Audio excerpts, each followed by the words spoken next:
I moved into the neighborhood with one intention: peace. After 27 years as a firefighter, most of them spent in the thick of blazes, extraction drills, emergency calls at midnight, and reviewing burn patterns in charred hallways, I'd finally earned a quiet life. My name is John Keller, and I was, until 6 months ago, the county fire marshal. I'd worn the uniform long enough, held the radio long enough, and seen more than enough to last a dozen lifetimes. Peace wasn't just a luxury, it was necessary. The house I chose was nestled in the back corner of a tidy cul-de-sac in Rosefield Oaks, a suburban community that marketed itself as serene, safe, and secure. It was a one-story brick home, with a red tile roof, a generous backyard, and a covered patio just begging for a smoker grill. There was nothing fancy about it, which is exactly what made it perfect. It was simple, functional, like the firehouse bunks I'd slept on for decades. But this one had a garden view and no risk of a blaring alarm at 3:12 a.m. I moved in during late spring when the sycamores along the sidewalk were just starting to leaf out, and every front yard was full of trimmed hedges, pastel shutters, and little flags that read, "Welcome Summer." I'd barely had time to unpack when neighbors started waving from across fences, curious but polite. One couple brought over cookies. Another offered me a brochure about the HOA. It was all standard suburban ritual. I wasn't worried about the HOA. I'd reviewed the bylaws before purchasing the home. No overly restrictive nonsense. Nothing about grill bans or paint color approvals or restrictions on holiday lights.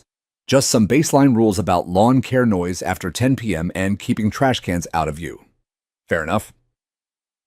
There was one note in the welcome folder, though, a handwritten card clipped to the HOA brochure. "Welcome to Rosefield Oaks. We are thrilled to have you.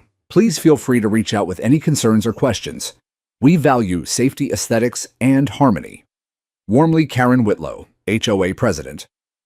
I chuckled at the tone.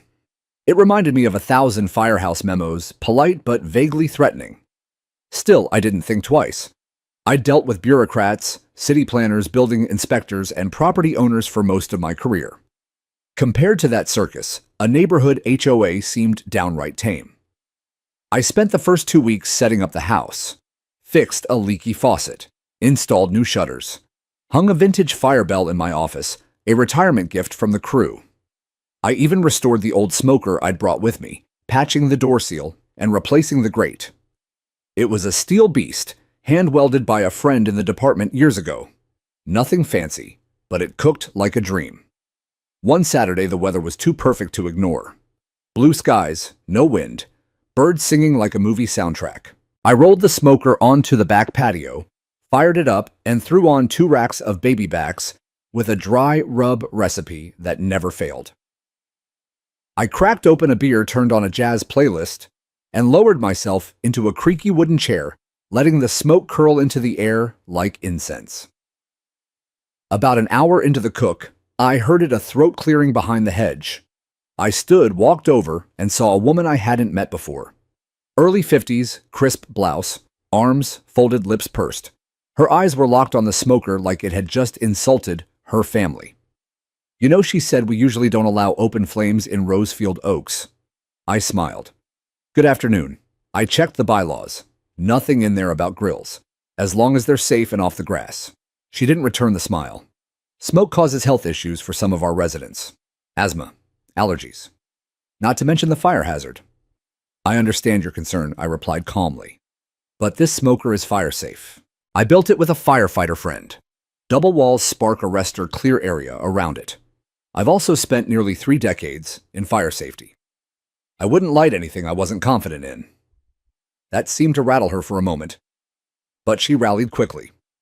"Well, I'll have to make a note of it, and I'll speak to the board. We take safety seriously here." She didn't offer a name, but I already knew. Karen Whitlow, the president herself. She turned and walked briskly away, heels clicking on the concrete. I stood there for a moment, watching her vanish around the corner of the fence. Well, I muttered to the ribs. That was fast. Later that night, I replayed the encounter. Not because I was nervous, I'd stared down wildfires and exploding propane tanks, but because something about her tone stuck with me. It wasn't just concern, it was ownership. Like the neighborhood was her little kingdom, and I had built a castle wall without her permission. Still, I gave her the benefit of the doubt. Maybe she'd had a bad day. Maybe she'd had to deal with careless neighbors in the past. Maybe she just needed time to adjust to a new homeowner who didn't fit the mold. For the next week, I kept the smoker under wraps. I did yard work, repainted the shutters waved at every passing neighbor. I even signed up for the HOA email list and RSVP'd to the Meet Your Neighbors picnic scheduled for the following Sunday at the community clubhouse. I was doing everything right. Or so I thought. 3 days before the picnic, I got an envelope in my mailbox. Inside was a printed letter centered on thick, cream-colored paper. Rosefield Oaks Homeowners Association. Notice of informal violation, dear Mr. Keller. It has come to our attention that you recently operated a charcoal-based open-flame cooking device within your backyard. While not explicitly prohibited, such devices are discouraged due to fire risk and community air quality concerns. We request that you refrain from future use in keeping with our shared values of health and harmony. Sincerely, Karen Whitlow, President ROHA. Discouraged, not prohibited, not cited, not officially penalized, just discouraged. I set the letter down and stared out the window. The smoker sat quietly on the patio, covered in its canvas wrap like a sleeping dog. I hadn't even used it since that Saturday. No smoke, no flames, just the memory. That night, I emailed the HOA. Dear Ms. Whitlow, I received your letter and appreciate the attention to safety. As a former county fire marshal, I take fire prevention seriously. I have reviewed the HOA charter again and found no clause banning outdoor smokers. Please advise if new amendments are under consideration. Best, John Keller. The response came within hours. Dear Mr. Keller, we appreciate your service and expertise. The board reserves the right to issue warnings based on resident reports and evolving safety concerns. Continued use of open flame devices may result in further action. Sincerely, Karen Whitlow. I sat back in my chair and sighed. This wasn't about safety. It was about control. And somewhere deep in my gut, the instincts I'd spent a career sharpening began to hum. The same instincts that warned me when smoke was hiding something worse. The same instincts that had pulled me from a burning stairwell seconds before it collapsed.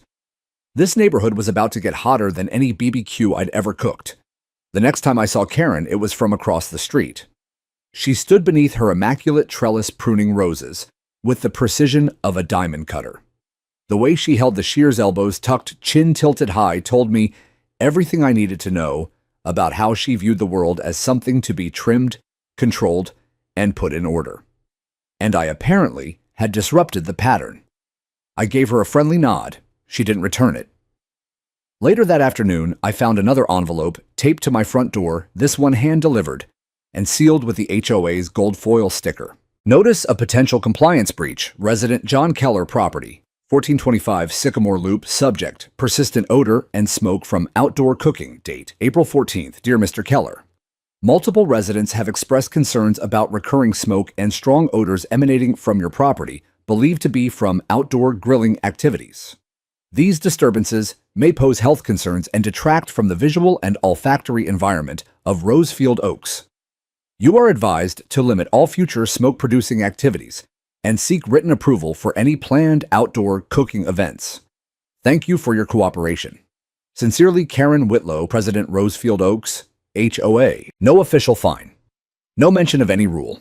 Just a warning cloaked in the kind of vague language that made my fire investigator senses tingle. I looked around the neighborhood. It was nearly 5 p.m., the golden hour for lawn watering and porch sitting. Kids rode bikes past the mailbox clusters. A golden retriever barked at squirrels. Somewhere a sprinkler hissed. And yet here I was, apparently the biggest threat to the olfactory environment. I took a breath and decided to walk it off. As I made my way toward the community green, I passed Mr. Patel, the neighbor with the impeccable lawn and always shine shoes. He gave me a tight smile. Evening, John. He said. Evening, I replied, slowing my pace. Busy week, he nodded. Too busy. And now Karen says we can't use the grill on the back patio during cricket night. My nephews are furious. Did she cite a rule? He chuckled darkly. No. Just said she was monitoring trends, whatever that means. 2 houses down, I passed the Nguyen family. Their youngest daughter, Mia, was drawing with chalk on the sidewalk. Her rainbow faded into a sunset that spilled over the curb. "Hi, Mr. Keller," she chirped. Her mother stepped onto the porch and gave me a wary smile. "We're hoping Karen doesn't say anything," she whispered. "Last month, she scolded us for leaving the chalk out overnight. Said it's graffiti." That night, I sat at my kitchen table, HOA binder, open again in front of me. I read every line twice. Nowhere did it prohibit grilling. Nowhere did it ban smoke charcoal propane or even fire pits. There were sections about landscaping trash bins, paint colors, and noise after 10 p.m., but nothing remotely close to what Karen was pushing. What she was doing wasn't enforcement. It was performance. She was manufacturing rules from thin air and counting on people not to challenge her. Unfortunately for her, she'd chosen the wrong guy. I began documenting everything.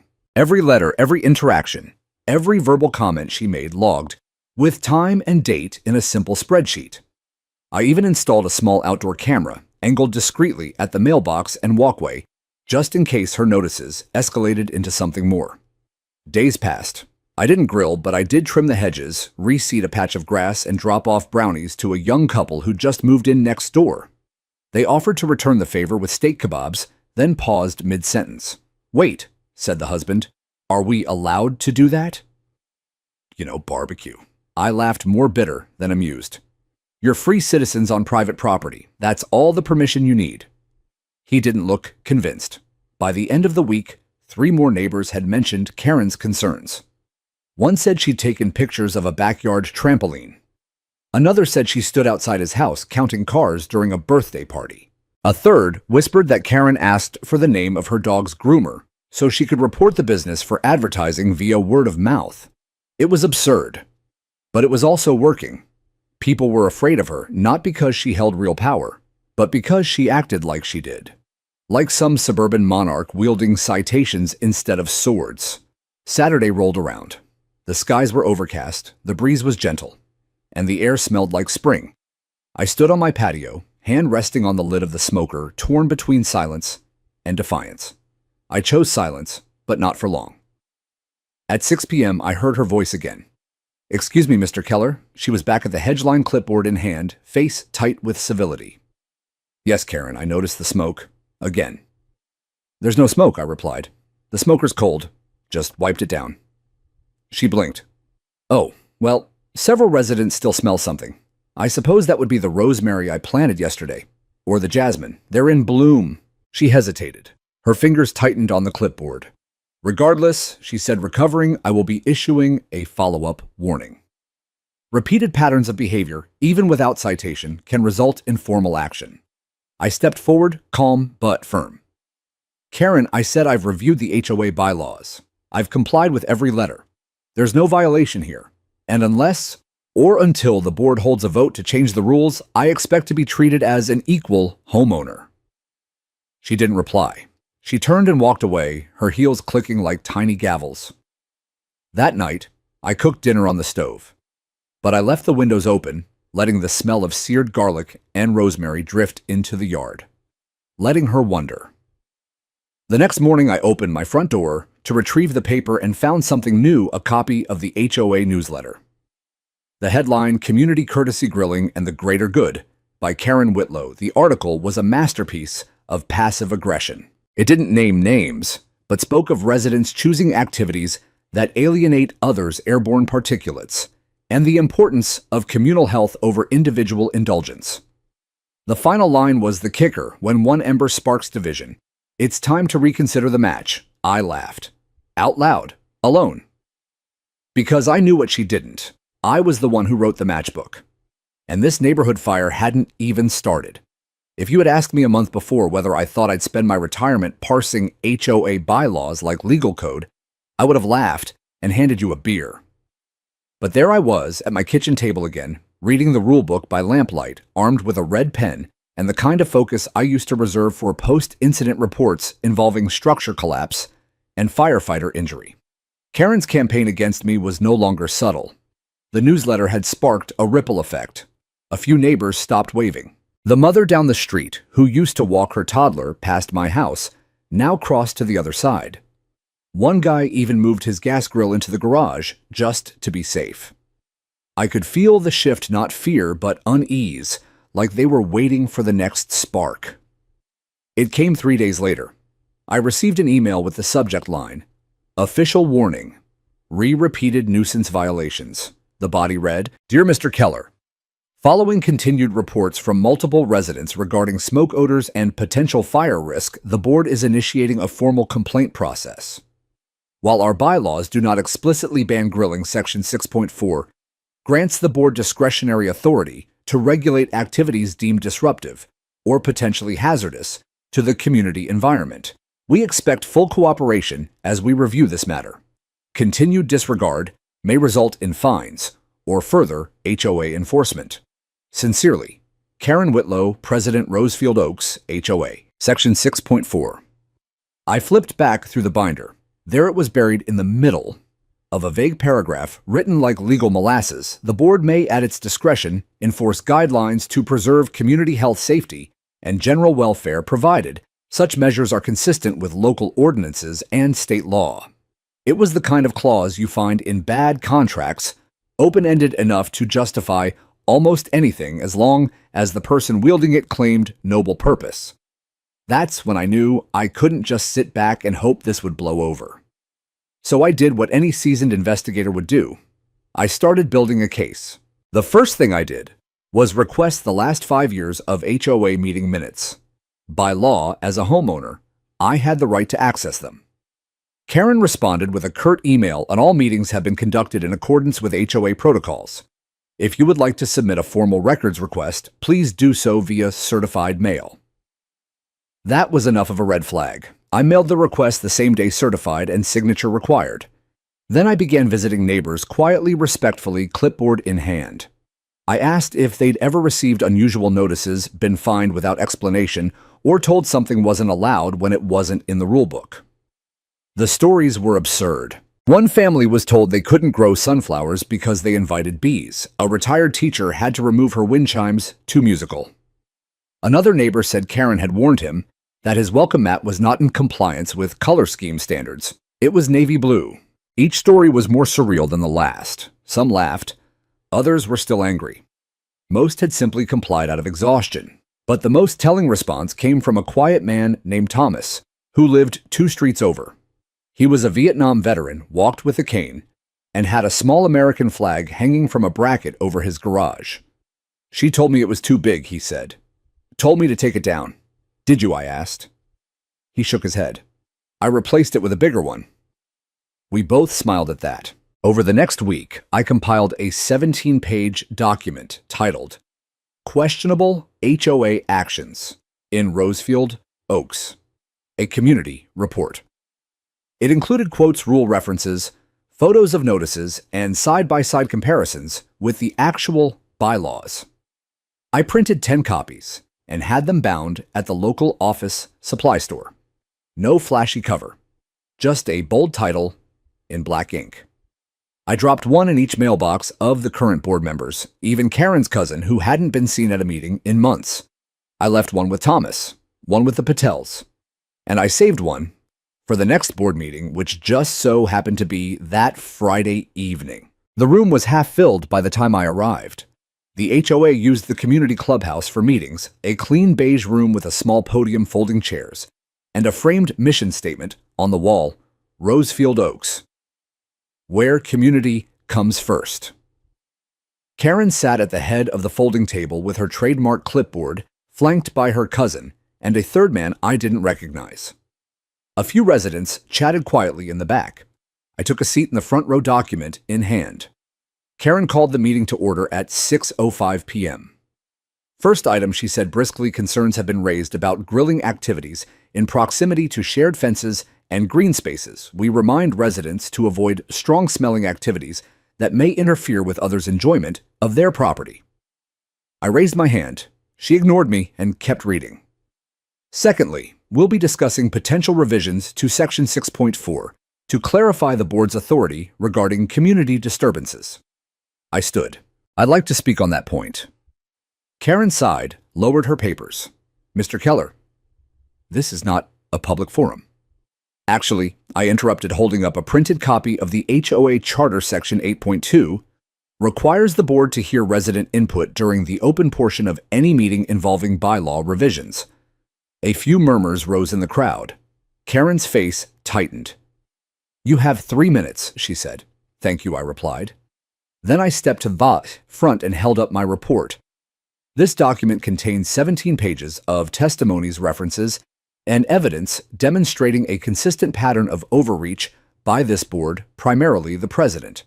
Rules that don't exist. Warnings without citations. Threats of fines with no legal basis, and all of it under the pretense of community welfare. Karen folded her arms, but the truth is, I continued, none of it is enforceable. The bylaws are clear. There is no rule banning BBQ's wind chimes, sunflowers, or American flags. And invoking Section 6.4 as a catch-all for personal preference is not only unethical, it may be illegal. I paused, letting the words sink in. I've also spoken with a lawyer familiar with HOA governance. Should this pattern continue, we may have grounds to initiate a vote of no confidence and dissolve the current board. The room was silent. Then someone in the back, Mr. Patel, clapped once, and then again.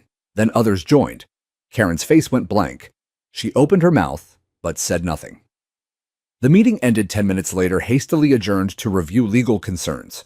As people filtered out, several residents stopped to shake my hand. Others whispered their thanks. A few just smiled, the kind of tight, relieved smile that said, finally someone stood up. When I stepped outside, the air was cool and clean. No smoke, no fire. Not yet. But I could feel the heat rising. It started out like any perfect Saturday should. The smoker had been cleaned the night before. The pork ribs were marinating in a dry rub I'd perfected over 20 years, smoky sweet with a little heat. My daughter Jenna was coming over with her wife, her 2 closest friends, and a surprise lemon cake she'd promised not to bake herself since she notoriously burned anything that required exact timing. It was her 30th birthday, and I wanted it to be quiet, easy, and happy. The morning was crisp. I prepped the coals with the care of an old craftsman, using natural hardwood lump and a chimney starter, no lighter fluid, no shortcuts. By 10 a.m., the smoker was running low and steady at 225 degrees, its thin trail of hickory-scented smoke curling like a whisper above the patio. Jenna arrived just after noon, laughing and barefoot, holding that cake in a cardboard bakery box. She wore a wide-brimmed hat and the same mischievous grin she'd had since age 5. This smells like childhood, she said, hugging me tightly. We all sat outside, 5 of us, in total, sipping iced tea, playing jazz, and exchanging jokes. There were no loudspeakers, no alcohol beyond a single bottle of hard cider. No shouting. Just family ribs and sunlight filtering through the sycamores. And then, at 1:42 p.m., came the sound that would change everything. Sirens. Not distant, not passing. Close. Too close. I stepped toward the front yard and immediately saw it, 2 police cruisers and a fire engine crawling down Sycamore Loop. Lights flashing, horns chirping. The fire truck came to a halt right in front of my driveway. Behind them was a familiar figure, blonde bob clipboard in hand, face twisted in a triumphant scowl. Karen. She was standing across the street, phone raised as if live streaming the whole thing, shouting over the hedge. There, she cried. That's him. That's the one with the illegal smoker. I told you he was burning hazardous materials. I turned back to my guests. Jenna looked shocked. Her wife stood, one hand instinctively pulling her close. My ribs were still cooking smoke, still drifting calmly from the vent. A young firefighter hopped off the truck and made his way toward me, followed closely by a police officer. Afternoon, sir, the officer said cautiously. We received a call about a possible open flame situation. Fire hazard. A structure fire in progress. I raised an eyebrow. Does that look like a structure fire to you? The firefighter looked sheepish. It smells amazing. I chuckled, but my stomach turned. Would you like to see my permits? The officer tilted his head. You need a permit to barbecue, no. But I do have something better. I reached into my wallet and pulled out my badge, my official county fire marshal identification, Gold-plated and leather-backed, still valid, despite my recent retirement. The firefighter's eyes widened. Wait, Keller, I nodded. Nice to meet you. John Keller, 27 years in fire service. That smoker is operating under code. Spark arrest door 15 feet from the nearest structure monitored continuously.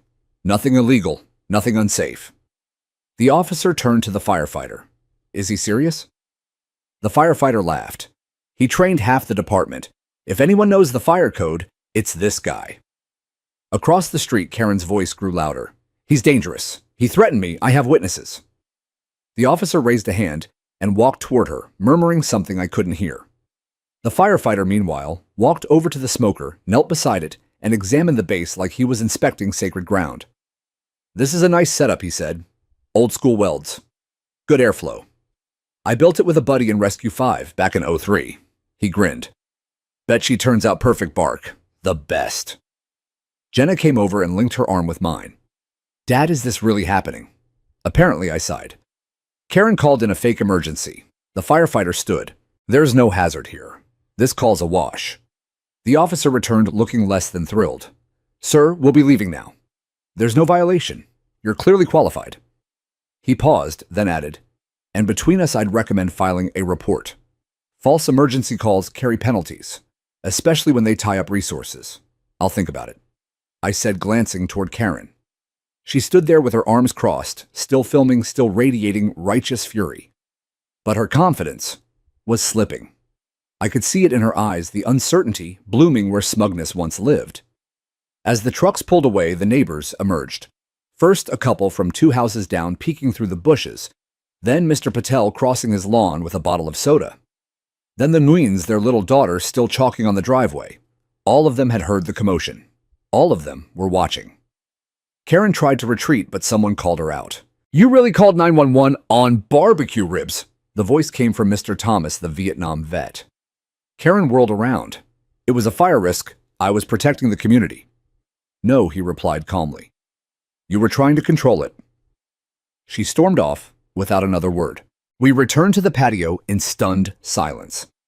But then Jenna raised her glass. To the most dangerous man in the neighborhood. Laughter rippled around the table. To ribs, someone else added.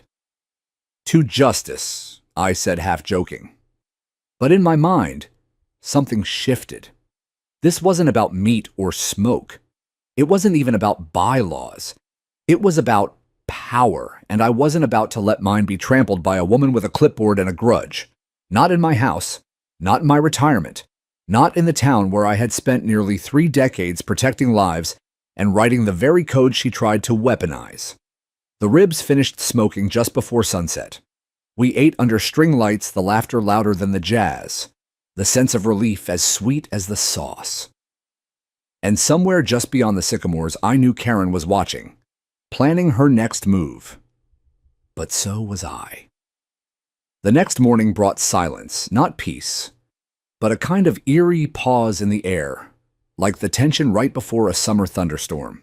The kind where you can feel the charge before the first crack of lightning. No HOA emails, no envelopes taped to my door. No impromptu visits from Karen with her clipboard, like a judge presiding over a trial nobody asked for. But I knew that wasn't the end. It was only the beginning. I woke early habits still etched into my bones from decades of shift work. The porch was quiet, the air cool, and the smoker still carried the ghost scent of yesterday's celebration. I sipped black coffee from my firehouse mug and waited. Around 8:30 a.m., my phone buzzed. Blocked number. I let it ring out. It buzzed again. 30 minutes later, another blocked number. I ignored that too. And then the knock came. Not Karen. This time it was a man in his 40s, neatly dressed in a navy blazer with a leather briefcase and an air of professional detachment. Good morning, he said with a smile that didn't quite reach his eyes. I'm Peter Langston, counsel for Rosefield Oaks, HOA. I nodded. You're early. I like to get ahead of things, he said, glancing past me into the house. May I come in now? The smile froze. All right. I'm here on behalf of Ms. Whitlow. There's concern about your conduct, your disregard for community regulation, the public nature of your criticism, and what she referred to as an intimidating abuse of professional authority. I folded my arms. Is that a legal term? He chuckled politely. No. But Ms. Whitlow believes your display of your fire marshal badge was performative. It was informational, I replied. Considering I was falsely accused of illegal burning and emergency services were called. He didn't respond immediately. Instead, he pulled a paper from his briefcase and held it out. A formal letter of censure from the HOA. No fine at this time, but a request that you cease all BBQ activity indefinitely, or submit a petition for approval for each event. Ms. Whitlow is prepared to escalate if the issue continues. I took the paper, glanced over it, and looked back at him. Let me be very clear, I said. I don't answer to Karen Whitlow. I don't need permission to cook food on my property, and I certainly won't submit a petition to light charcoal on a grill that is within every fire and HOA guideline. He shifted on his feet. She mentioned there was a potential violation of county air quality codes. I smiled now. That's my old department. Want me to call the environmental division chief? I coached his son's little league team. We can clear this up in 10 seconds. Langston opened his mouth, then closed it. Have a good day, I said, stepping back and gently closing the door. I didn't slam it, but I wanted to. By that afternoon, the whispers had turned into conversations. 3 people stopped by to thank me for standing up. One neighbor, an elderly woman I hadn't met before, left a pie on my porch with a note. Thank you for standing your ground. It helps the rest of us breathe easier. The very next day, Karen returned, but she didn't approach me directly. No, this time, she stood at the end of my driveway with a man I didn't recognize, tan slacks, HOA badge, clipboard. A compliance officer, apparently. They stayed there gesturing and talking for nearly 10 minutes, occasionally pointing toward the patio, the yard, the smoker, anything they could note down. I watched them from my living room window, arms crossed. They eventually left without knocking. An hour later, I received an email. Subject: mandatory property review notification. Dear Mr. Keller, due to a pattern of non-compliance concerns and the use of outdoor equipment potentially affecting community aesthetics and air quality, a mandatory inspection of your property has been scheduled for Thursday 10 a.m. Please ensure access to your backyard and any relevant structures. Failure to comply may result in escalation to the HOA Compliance Review Committee. Sincerely, Karen Whitlow wasn't at Rosefield Oaks HOA. That was the moment I stopped playing defense. I didn't reply. Instead, I made one call. To the fire marshal's office. Davis picked up on the second ring. Same captain who had arrived during the 911 call. Hey, Davis, I said. Got a favor to ask. Thursday, 9:55 a.m. Karen arrived first, clipboard in hand, lips pursed into a grim line. Behind her came the same man with the HOA badge, clipboard, twin in tow. And then came the surprise. A red county vehicle pulled up behind them. Davis stepped out in uniform, sunglasses, on notebook under one arm. Karen's face drained of color. Why is he here? She asked, pointing toward Davis. I invited him, I said calmly. Figured if we're going to inspect my property for safety and compliance, it helps to have the actual authority in the field present. Karen's mouth opened, but no sound came. Davis extended a hand toward the HOA rep. Captain Davis, Fire Marshal's office. Here to observe the inspection and document any code violations or lack thereof. The HOA rep stammered. We weren't expecting county involvement. Fire concerns were mentioned, I said. Seems appropriate. What followed was a slow, methodical walk of the property. The smoker was clean, secured, and stored properly. The patio was swept. The fire pit, which hadn't been used in months, was capped and locked. My hoses were all intact, and the yard was mowed to regulation. Davis took notes, occasionally whistling. When we rounded the back, he paused. John, are those new extinguishers mounted to your shed? Yep. Just replaced the old ones. ABC were rated, mounted per code. He nodded approvingly. Karen said nothing. When it was over, Davis closed his notebook. No fire violations, no safety issues. In fact, This is the safest residential setup I've seen in the last 10 homes I've inspected. He looked directly at the HOA representative. If there are other concerns specifically about fire risk or air quality, I'd suggest your board file an official inquiry with our office. Otherwise, I'd recommend dropping the issue. Karen stood frozen. The HOA rep muttered something about consulting the board and quickly followed her out the gate. Davis lingered behind. He turned to me and grinned. "You always did like making a point, Keller. I don't like bullies," I said. "Neither do I." He patted my shoulder. "Call me if she tries anything else. And hey, next time you fire up that smoker, save me a plate." As I watched him drive off, I realized something important. This wasn't just about ribs anymore. Karen had picked a fight with a man who spent 3 decades learning how to hold his ground under pressure, who knew every clause of the fire code, who trained others to read it, who spent more nights in firehouses than in his own bed. She wanted control. But what she got was a reckoning, and the fire she started. It was only beginning to burn. I didn't waste time. The incident with the inspection had lit something in me, not anger exactly, but a sense of responsibility I hadn't felt since the early days on the job. The more I thought about it, the more I realized. If Karen had tried to use fake safety claims to control me, she was probably using the same playbook across the whole neighborhood. So I decided to stop reacting and start investigating. And this time I wasn't going to do it quietly. First, I filed a formal request with the county under the Freedom of Information Act to access the fire lane and hydrant plans for Rosefield Oaks. These were documents I'd helped standardize years ago as fire marshal, and I knew how to read them like a map of veins. Every hydrant, every emergency access gate, every required clearance zone, it was all documented, all regulated. 2 days later, a thick envelope arrived. I spread the blueprints across my dining table. The first thing I noticed, 3 of the designated fire lanes had been narrowed by fencing and hedges. A 4th one, marked on the map as Emergency Egress Route B, was currently blocked by a private keypad gate the HOA had installed for security. The gate hadn't existed when the plans were approved. And worst of all, 2 fire hydrants were nearly invisible from the road, one hidden behind a decorative hedge wall, the other obscured by a tall, unauthorized wooden privacy screen on the east end of the clubhouse. I took photos. I measured clearances. I checked water pressure at each hydrant, using my old gauge. One of them clocked in at barely 60 psi, far below the required minimum. That wasn't just inconvenient. That was dangerous. If there were ever a structure fire near the clubhouse, the trucks would have trouble accessing both water and physical space to operate. I documented everything. Notes, photos, annotations, and then I called in my favor. Davis agreed to help, quietly, professionally. We brought in 2 off-duty inspectors from his department, paid for out of my own pocket. I wanted it to be thorough, legal, and undeniable.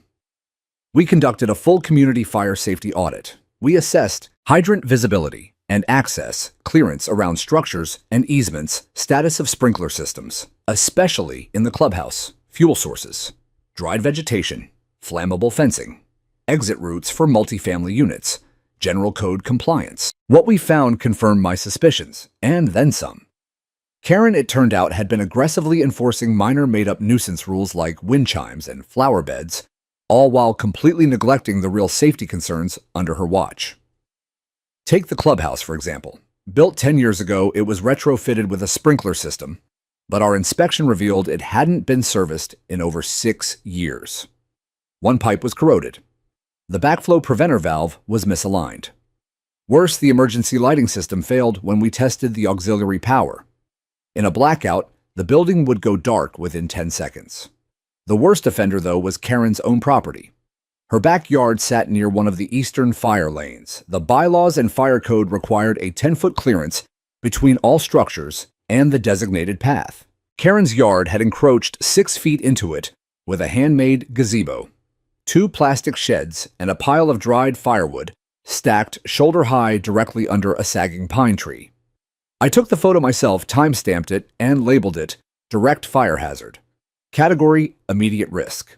The irony was sharp enough to slice through steel. After compiling our findings into a 34-page report, I did what Karen never expected anyone would do. I sent it to the HOA board, certified mail. All 3 members, even her cousin. I included a simple cover letter. To the Rosefield Oaks board, please find enclosed a professional third-party fire safety audit of our community conducted by credentialed inspectors with prior approval and oversight by the County Fire Marshal's office. This report highlights serious safety violations that, if not addressed, could result in significant legal liability for the HOA and its officers. Immediate action is required. I look forward to discussing this at the next board meeting. Sincerely, John Keller, homeowner, 1425, Sycamore Loop, former County Fire Marshal. But I didn't stop there. I printed 10 additional copies and delivered them to concerned neighbors, the same ones who'd spoken to me about Karen's behavior. I told them exactly what I'd found. I offered to attend a safety Q&A session if anyone wanted to host it. The very next day, I got a call from Mrs. Nguyen. "We'd like to invite you to speak," she said. "People are talking and they're finally listening." That Sunday we gathered at Thomas's house. He offered his garage and driveway for seating. 22 neighbors showed up. I laid out the findings, passed around copies of the report, and explained everything in plain language.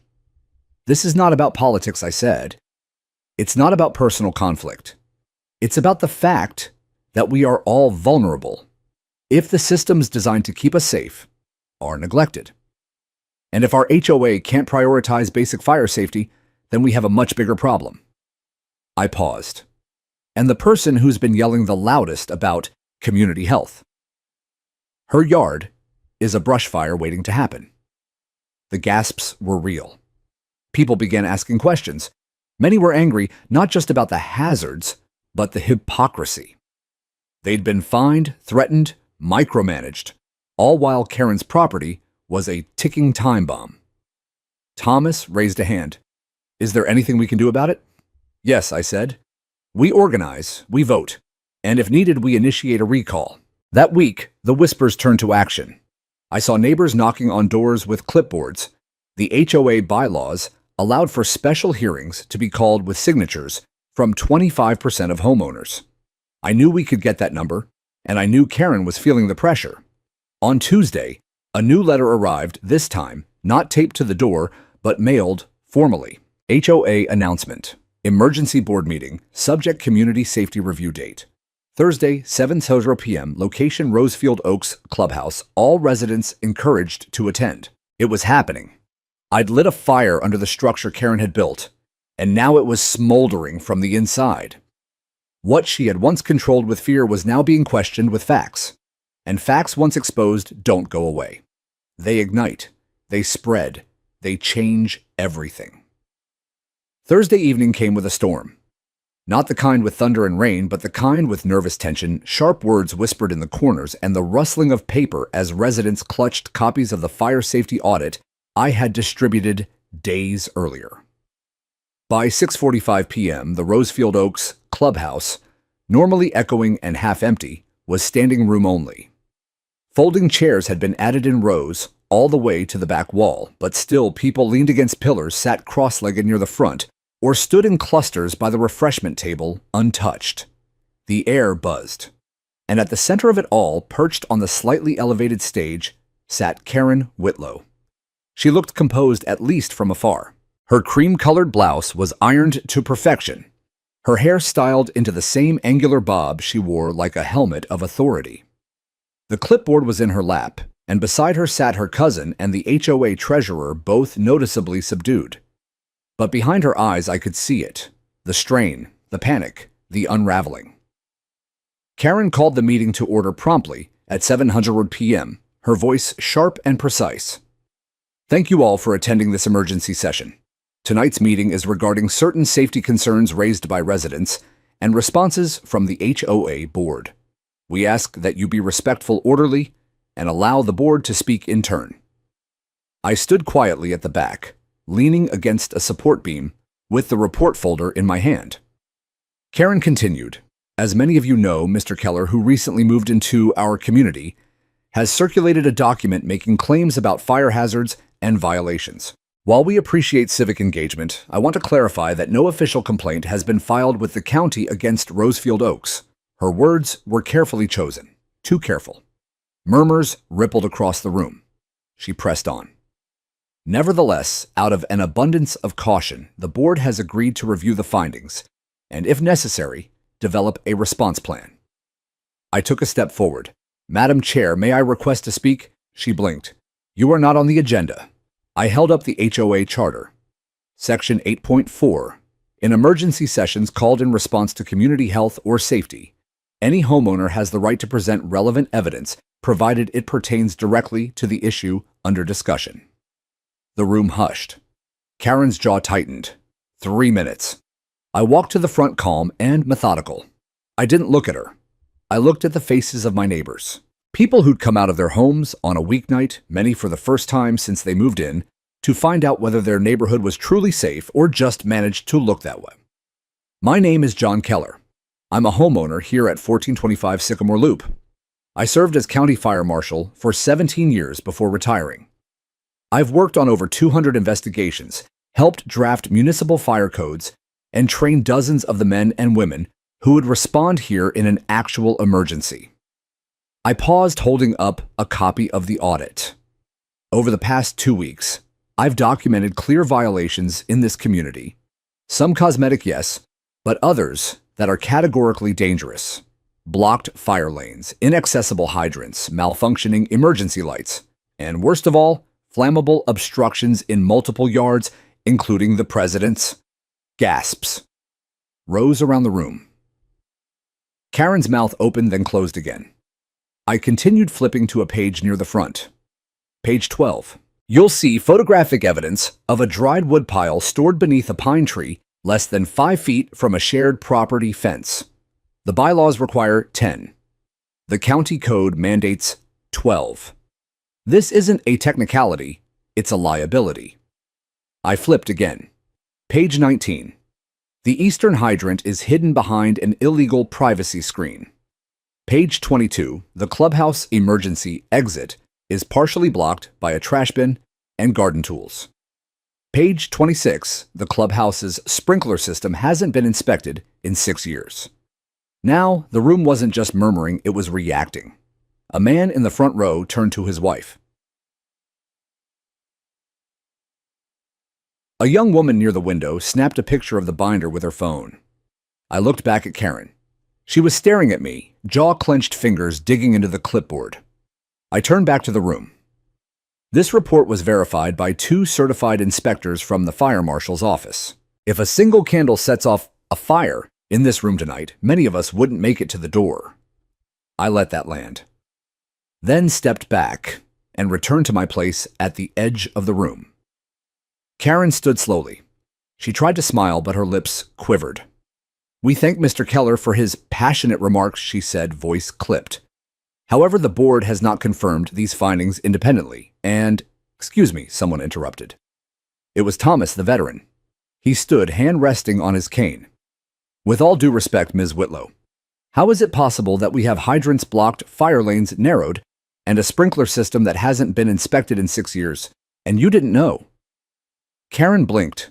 "Maintenance is handled by third-party vendors. The board, and who hires those vendors?" he pressed. Karen flushed. "I do. On behalf of the board." A woman in the middle row raised her hand. "So if you're responsible, and the violations are real, then aren't you liable?" Karen tried to recover. "We'll look into everything. If necessary, we'll consult legal counsel." But it was too late. The spell was broken. Another neighbor stood. "You fined me last year for having a pumpkin on my porch past Halloween. But you didn't know about the emergency lighting, and you made us take down a tire swing," someone else added. "You threatened us with liens," another voice said, over a wind chime. "I had to remove solar lights," said an elderly man. Said they were a distraction to drivers. It was like a dam had cracked. One after another, the stories came pouring out. Karen wilted. I watched her fingers tighten on the edge of the table, white-knuckled and frozen. Someone near the door finally said it aloud. "I motion that we vote on temporary suspension of Karen Whitlow as HOA president pending an investigation." Another voice quickly followed. "I second that." Chaos threatened to take over, but the treasurer leaned forward, pale and sweating. We can conduct an interim vote per Section 9.1. If 25% of the homeowners in attendance agree to initiate review proceedings, more hands shot up than they could count. Karen sat motionless as her clipboard slid from her lap and clattered to the floor. I didn't smile. I didn't gloat. Because this wasn't a victory, it was a reckoning. And reckoning in its truest form doesn't need celebration. It just needs truth. The night of the emergency HOA board meeting, the clubhouse parking lot was full 20 minutes before the scheduled start. Cars lined the street, and people stood in small clusters on the lawn, holding manila folders and printouts of my audit. A few even clutched copies of the HOA bylaws, dog-eared and highlighted like gospel. Inside, the atmosphere felt electric, charged with quiet indignation and a collective readiness that hadn't existed here before. I stood near the back, letting others take their seats. This wasn't about me anymore. It was about what had been revealed and what the neighborhood now demanded in return. At 7:03 p.m., Karen walked in. She wore a navy blazer with a gold HOA pin and held her clipboard like a shield. Her face was pale, but her posture remained stiff, chin high. She took her seat at the long folding table up front, alongside her cousin, silent as always, and Peter Langston, the HOA attorney I'd met on my doorstep.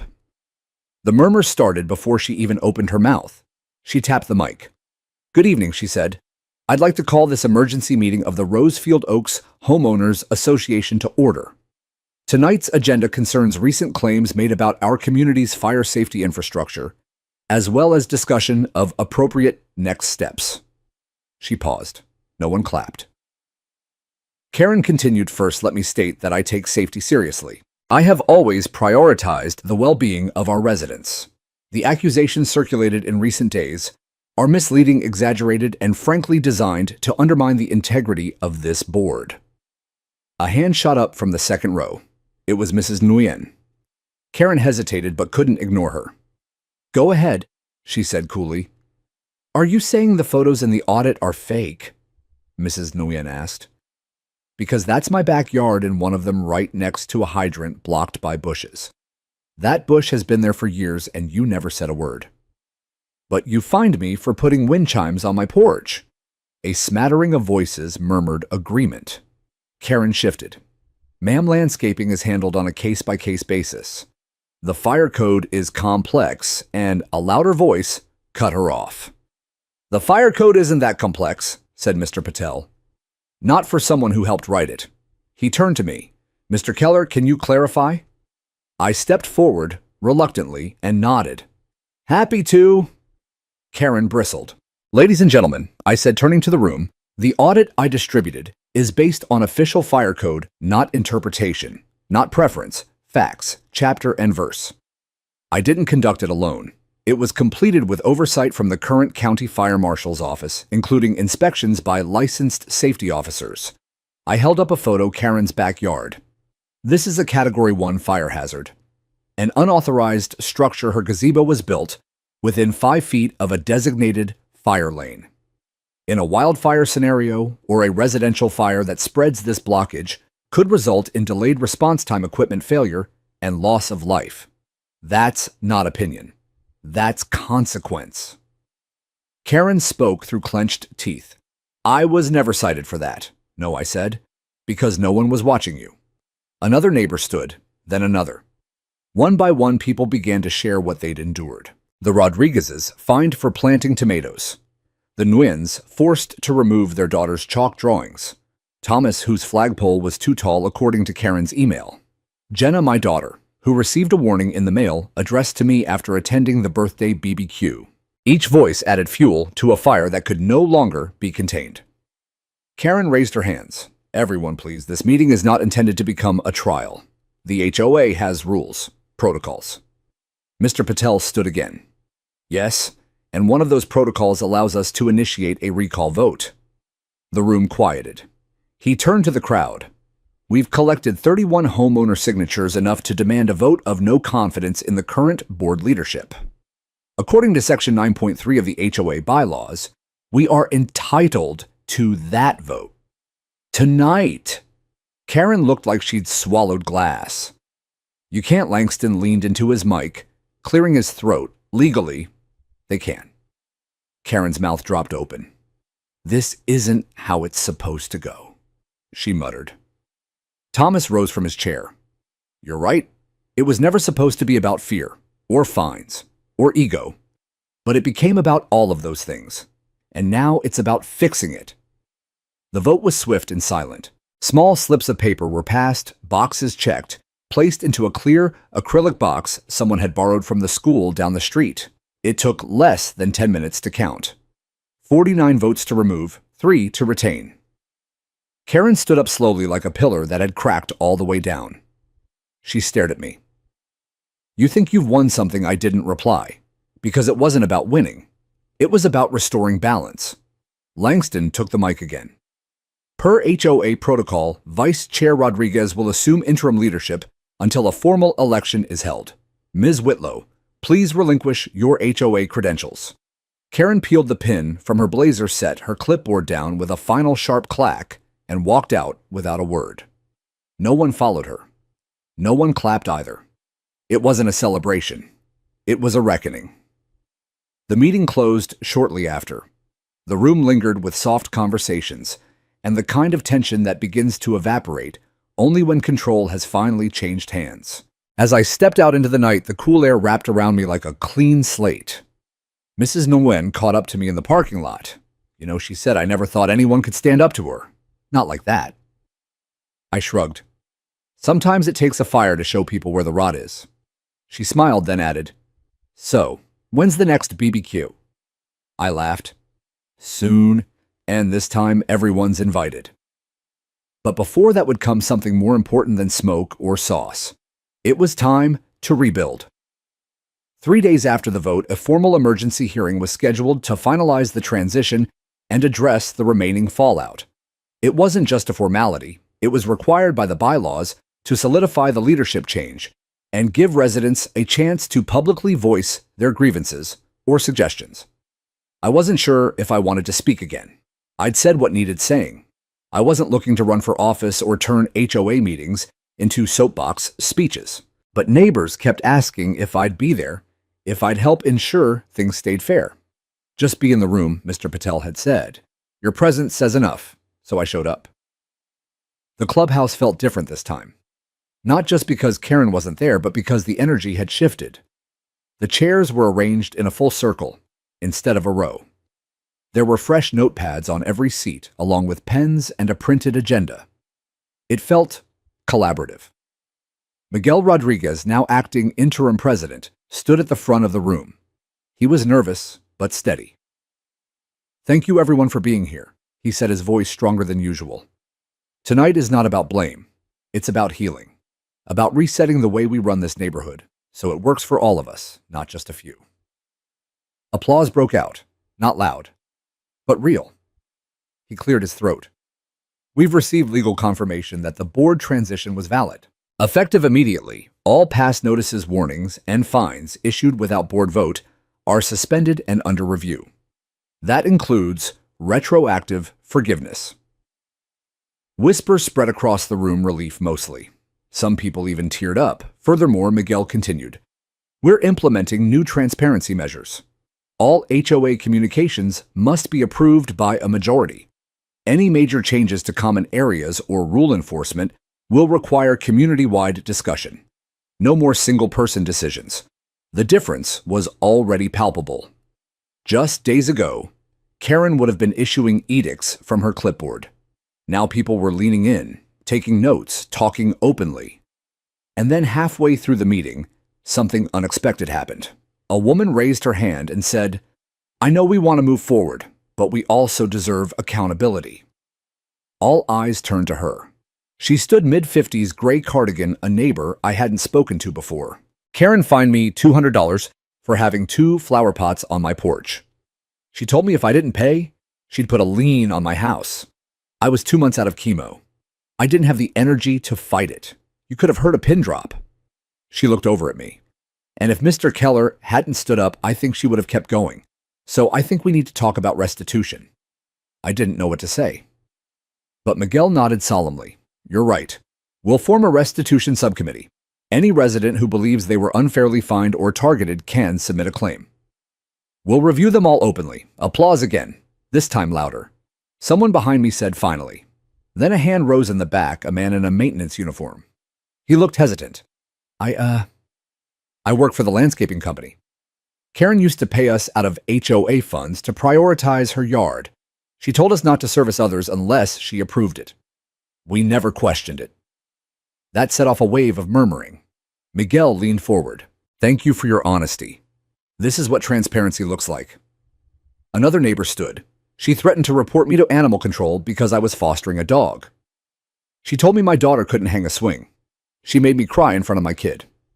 One by one, the stories poured out, not just about fines and notices, but about the way Karen had made people feel small, unwelcome, afraid to speak. I watched it unfold, silent, my chest tight. These weren't dramatic stories. They weren't TV-worthy, but they were the quiet injustices, the ones that creep in slowly, convincing good people to stay quiet, to avoid rocking the boat, until someone flips the damn boat over.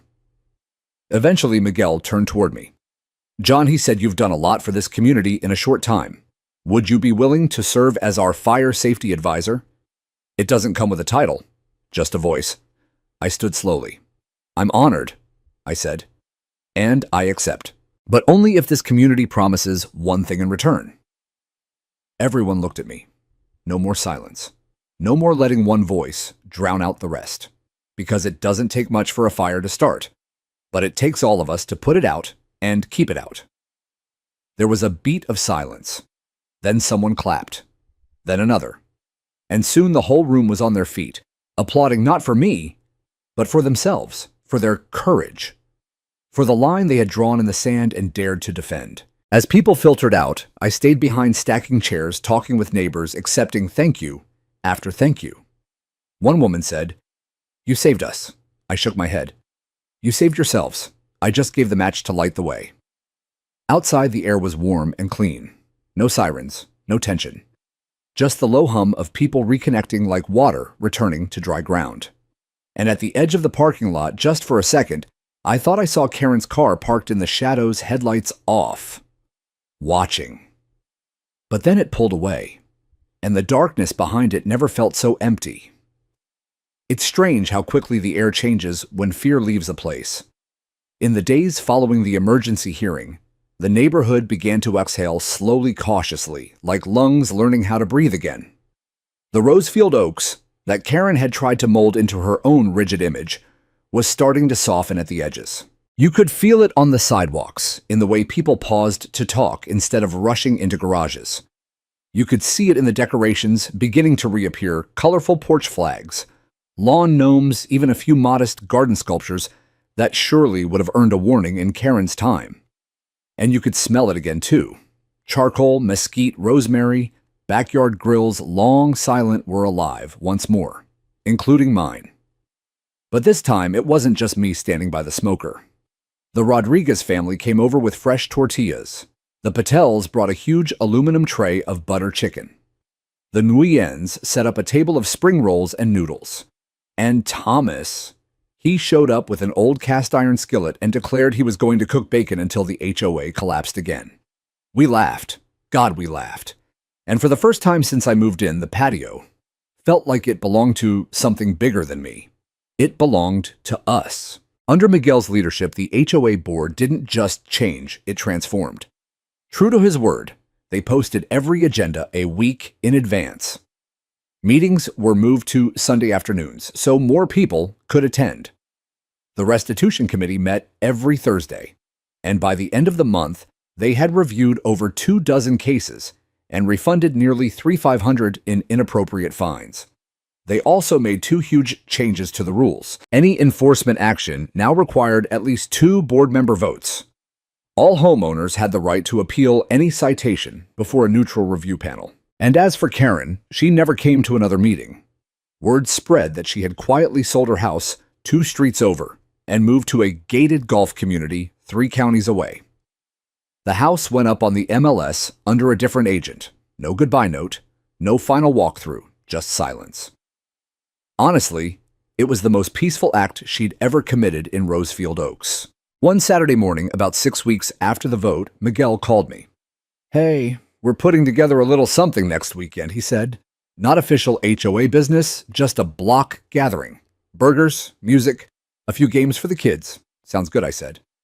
Want me to bring the smoker? He paused. We were hoping you'd host. I raised an eyebrow. Me? You're the reason we're even having one. I laughed. You sure you want to invite the guy who almost burned down the HOA? That's exactly who we want. So the following Saturday, I rolled the smoker out front, not just in the backyard, but driveway front for everyone to see. I hung string lights from the porch, played old vinyl through a weathered speaker, and set out lawn chairs with my daughter's help. People came in waves. Kids with painted faces. Adults balancing plates of food and paper cups. Couples who hadn't spoken to one another in months laughing like old friends. There was no clipboard in sight. No measuring tape, no courtesy notices handed out under napkins. Just community. Real flawed, joyful, noisy community. Thomas raised a flag that afternoon, a new one crisp and bright, and led everyone in a short toast. To the man who reminded us what freedom on your own porch feels like, he said, raising his glass toward me. I shook my head. To all of you. Because I might have started the fire, but you're the ones who carried the water. Later that night, when the last table had been folded up and the final coals had cooled, I sat on my porch with Jenna beside me. She sipped iced tea, her legs curled under her like she used to do as a teenager. You look happy, she said. I am. I'm proud of you, Dad. For standing up, for not backing down. I looked out at the cul-de-sac quiet again, but no longer silent. I didn't come here to make noise, I said. I just wanted peace. She nudged my arm. Sometimes peace has to be defended. I smiled. Yeah, I guess it does. She leaned her head on my shoulder. And for a moment, everything was still. Not the kind of stillness that comes from fear or suppression, but the kind that follows a storm when the wind stops, the leaves settle, and the world remembers how to breathe again. That night, as the last car pulled away, and the soft sounds of the neighborhood faded into night, I walked out to the edge of my driveway and looked up at the stars. A place that once tried to stifle freedom had become a place where it could breathe. A place where silence was no longer mistaken for compliance, where fire meant warmth, not fear, and where one old pitmaster could finally truly say, this is home.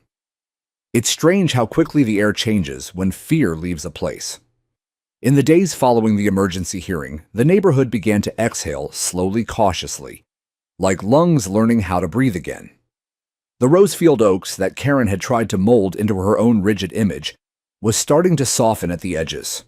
You could feel it on the sidewalks, in the way people paused to talk instead of rushing into garages. You could see it in the decorations beginning to reappear, colorful porch flags, lawn gnomes, even a few modest garden sculptures that surely would have earned a warning in Karen's time. And you could smell it again, too. Charcoal, mesquite, rosemary. Backyard grills, long silent, were alive once more, including mine. But this time, it wasn't just me standing by the smoker. The Rodriguez family came over with fresh tortillas. The Patels brought a huge aluminum tray of butter chicken. The Nguyens set up a table of spring rolls and noodles, and Thomas, he showed up with an old cast-iron skillet and declared he was going to cook bacon until the HOA collapsed again. We laughed. God, we laughed. And for the first time since I moved in, the patio felt like it belonged to something bigger than me. It belonged to us. Under Miguel's leadership, the HOA board didn't just change, it transformed. True to his word, they posted every agenda a week in advance. Meetings were moved to Sunday afternoons, so more people could attend. The restitution committee met every Thursday, and by the end of the month, they had reviewed over 24 cases and refunded nearly $3,500 in inappropriate fines. They also made 2 huge changes to the rules. Any enforcement action now required at least 2 board member votes. All homeowners had the right to appeal any citation before a neutral review panel. And as for Karen, she never came to another meeting. Word spread that she had quietly sold her house 2 streets over and moved to a gated golf community 3 counties away. The house went up on the MLS under a different agent. No goodbye note, no final walkthrough, just silence.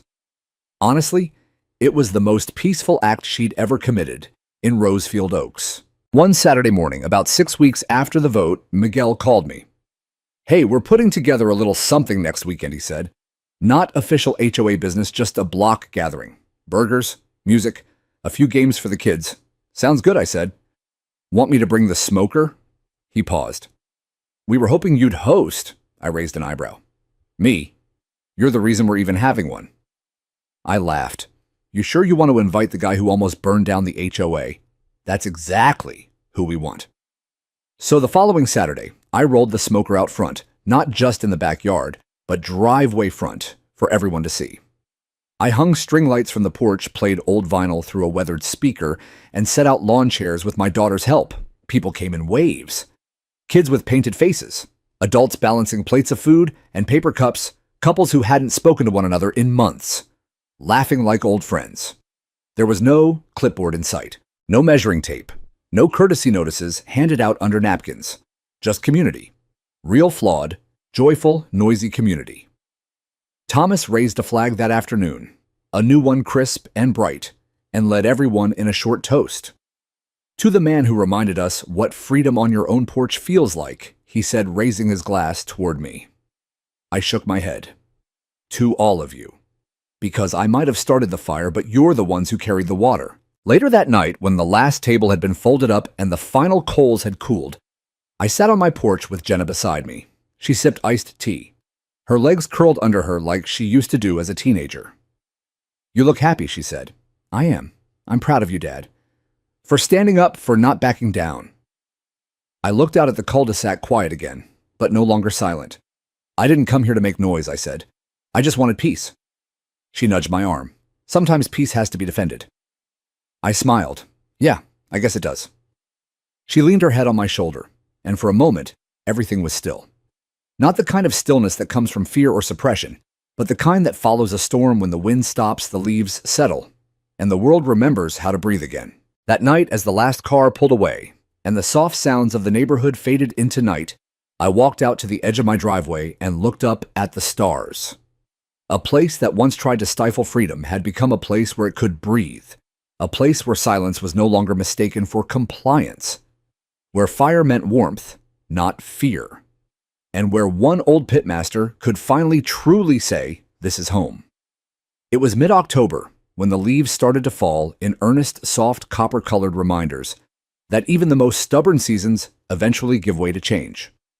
That's when the board came to me with one last request. They wanted to make the community BBQ an annual tradition. Not just any BBQ either. They wanted it to be called the Fire Marshal's Feast.